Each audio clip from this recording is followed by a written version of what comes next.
শারদ প্রাতে বেজে উঠেছে আলোকমঞ্জিত। কলাকাটা ও আগমনী গান পরিবেশনের মধ্য দিয়ে যশোরে সনাতন ধর্মাবলম্বীদের শারদীয় দুর্গোৎসবের শুভ মহালয়া অনুষ্ঠিত হয়েছে।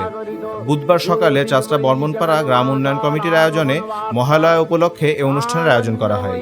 প্রদীপ প্রজ্বলন ও উলুধ্বনির মাধ্যমে মহালয়ার সূচনা হয়। এরপর ভক্তরা গ্রামের বিভিন্ন স্থানে পায়ে হেঁটে গিয়ে পূজা পাঠের মাধ্যমে কলাগাছ থেকে কয়েক কাঁদি কলা সংগ্রহ করেন। প্রতি বছরই মহালয়াতে এই গ্রামে কলাকাটা উৎসবটি বেশ জাঁকজমকপূর্ণভাবে উদযাপন করা হয়। এই দুর্গাপূজায় একটা অত্যন্ত গুরুত্বপূর্ণ অনুষঙ্গ মহালয়ার তিথিতে কলা কাটা। এই কলা কাটায় আমরা আজকে সকলে মিলে আমাদের গ্রামের প্রতিনিধি সহ গ্রামবাসী সকলে মিলে অংশগ্রহণ করলাম।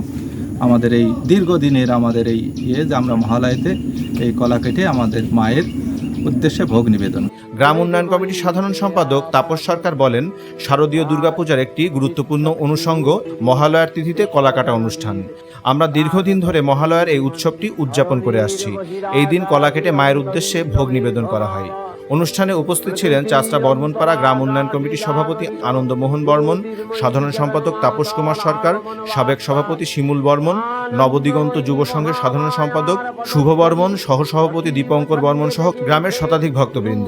শত বছর ধরে চাষড়া বর্মনপাড়া গ্রাম উন্নয়ন কমিটির আয়োজনে প্রতি বছর এই কলাকাটা উৎসবের আয়োজন করা হয়। এই উৎসবে গ্রামের শত শত ভক্তের আগমন ঘটে। এবারও তার ব্যতিক্রম হয়নি। ডেস্ক রিপোর্ট, দৈনিক রানা।